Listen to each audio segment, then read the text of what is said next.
This is a short introduction to the Microsoft Power BI desktop, where you can load data from various sources, create data models, what we call semantic models, and generate reports. So I'm just going to give you a brief overview of some of the screens and panes. So first I'll get data from an external source. In this case I'll be getting data from a file, a CSV file. So I have the customer CSV file here. So it's going to parse the data and it's going to be showing me a sample 200 rows. I do a load. Then here in this data pane, it shows me that okay, once it's finished loading the table, I can see customers and the columns of the customers table. Then I can get some more data from a text or CSV file. I will load the products. So again, it shows me a sample set of rows. Okay, this is acceptable. I load the file and I can see products. I get some more data in from a CSV file and the orders. So it shows me a sample. I say load. So what we have here is a data pane which shows me the data that I have loaded as tables. I can right click here and collapse all the columns, right click here, expand all, or collapse and expand individually.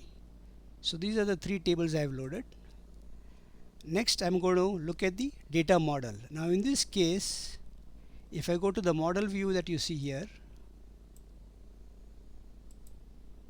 you can see that Power BI has already identified as a relationship between all three tables. From customers to orders, one to many. One customer has many orders. From products to orders, for one product there are multiple orders. And if you click on this, you can see the references on product ID. Product ID in the products table references product ID in the orders table. Actually, the reference definition is the other way around. Product ID in orders references product ID in click here.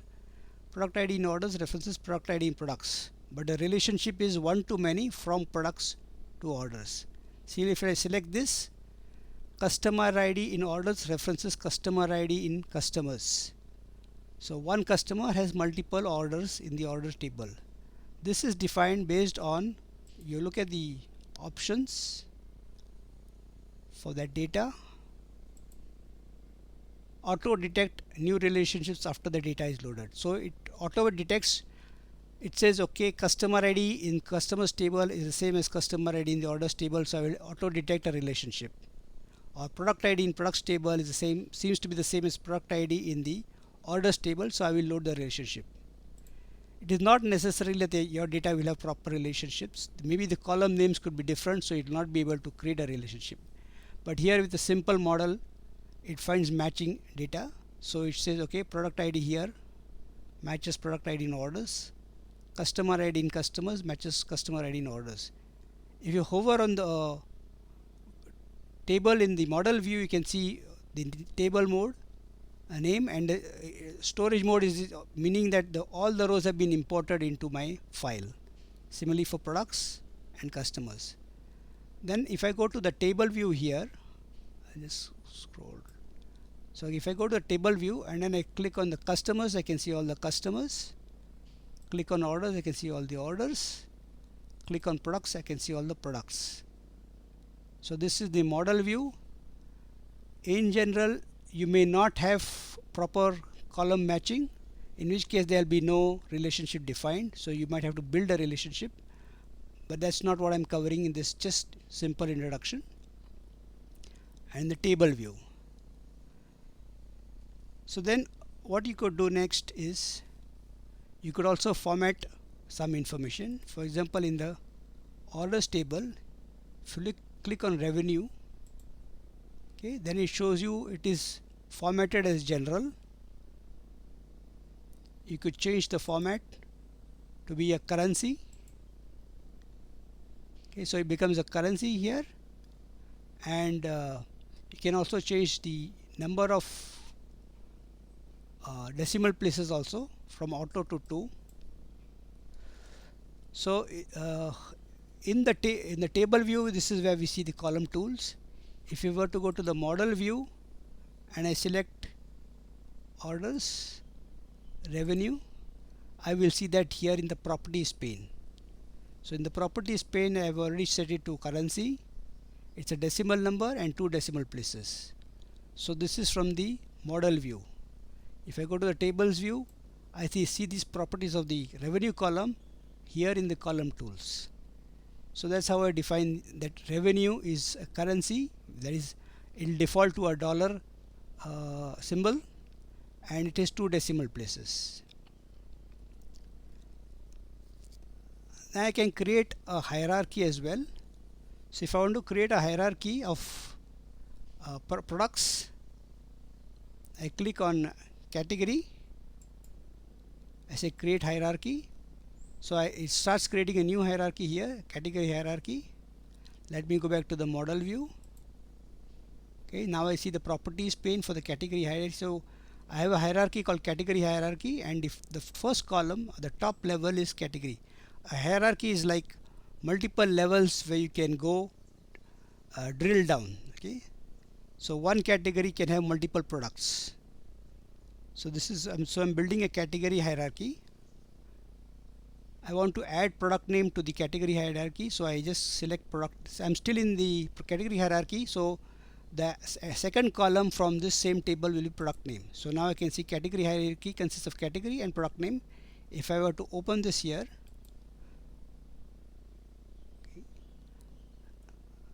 and say apply level changes, now I can see category and product name.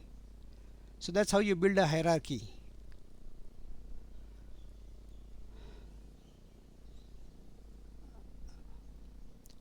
Then if I want to define something as a geographical element, I can go to city. Okay, so I can see city here is currently plain text only, formatted as text. Remember, revenue is decimal and formatted as currency, but city in customer is just plain text. I go to the advanced pane and I say what type of data it is. I say it is city data. Now you look at this here.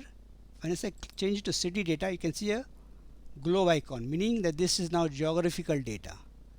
So if your Power BI desktop can load a world map, it will map the values in the city column to a world map as well.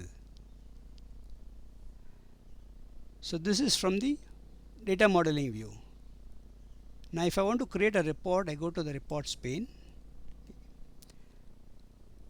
I click on an empty pane here, empty any area here. Okay. Then I go to say text box. So I add a text box. I can resize the text box from this corner. Put in some text here and select the text and change the font size to maybe 32. Right. So I'm building my report. Then next I want to add some more elements to the report. So I will use another, just click anywhere else in the report area. Remember, I'm in the report view, so click anywhere else outside of the sales report. So let me just resize the sales report box so I have more space. So I go back to my products and I select categorize products from here, and I can see my products as a tabular format. Then while this table is active, you can see this is an active table. I go to my orders and select revenue. So revenue gets added. So how does it identify the category and product? Based on the category hierarchy here. How does it identify the matching revenue? Based on the model that was defined. Products match to orders, and revenue is from orders, and product and category are from the products table. So this is how I see that in the report view. I can change this report to a different format. It's a tabular format. I could change it. I go here, I can change stacked column. Okay, change it to table. This is a table. I could change it to a matrix format. Okay, so these are different formats for that report. here I can go to sort by category. I can do a sort by sum of revenue.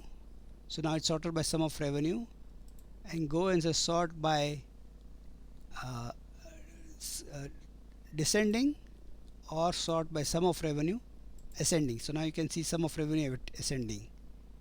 Go back to sort by category, and now it's category ascending order.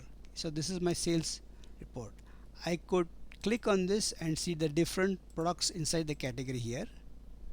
So for example, if I go to mountain bikes, I can see many different mountain bikes, all of them roll up to this value.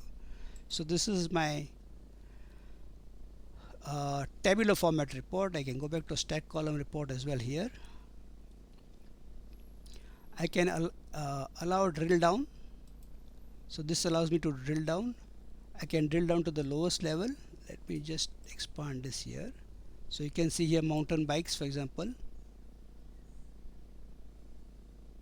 This allows me to go down to the lowest level because I have drilled down. I disable drill down. I can go up again, drill up to category, turn on drill down, and drill down to product. Okay, so let me just drill up again. I can remember, I can just sort this again, sort the axis by ascending, sorry, sum of revenue ascending, or by sum of revenue descending.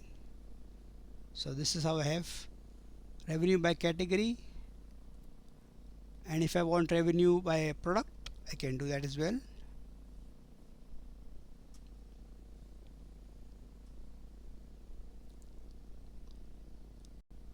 Sorry, this was looking at something else. So I could, so I have revenue by product, revenue by category.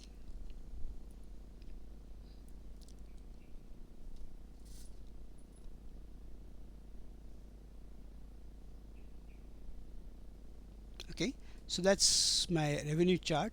Now if I want to look at geographical information, I will just expand this a bit. I go to file, options and settings, options,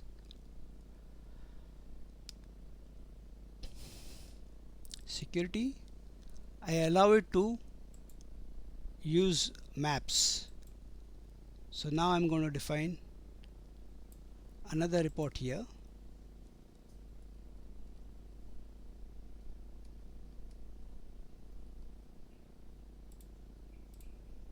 City. Okay, now you will see that it says maps is disabled. In this case, you will have to close and reopen the file. If I were to close and reopen the file, I would see the map. So, but let me just prevent this right now. Delete this report.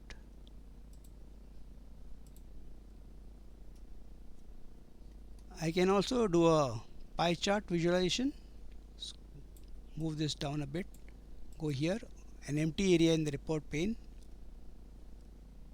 Select quantity. Okay, and category. So quantity by category. So this is not dollar, this is number of units, and then this is still a bar chart, so I can change to a pie chart. Then I can resize this here.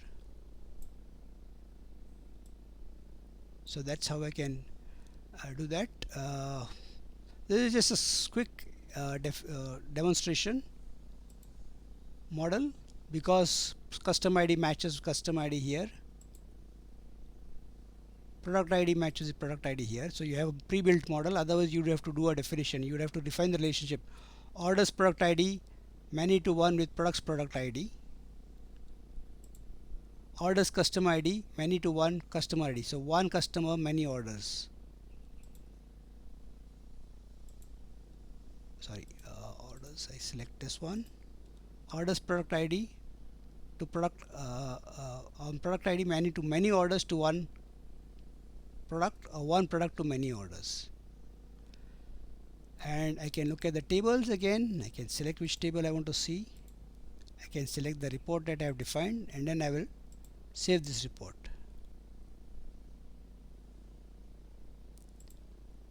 So this is a quick introduction. The only thing I could not show you the geographical information because I would have to, let me see if I can save as.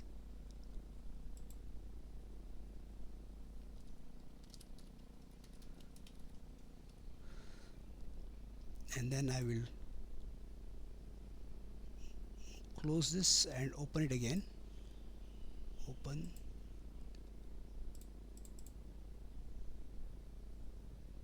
Sorry.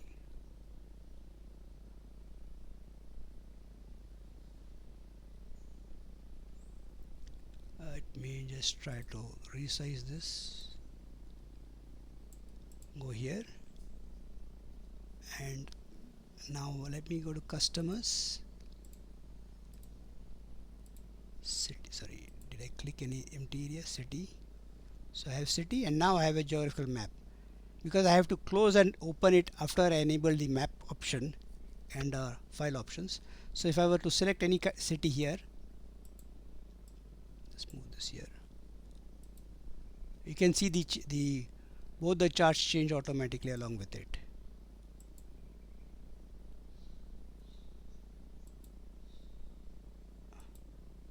That's how you would also get multiple charts or multiple visuals in one report.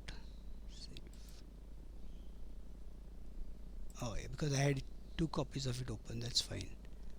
Thank you.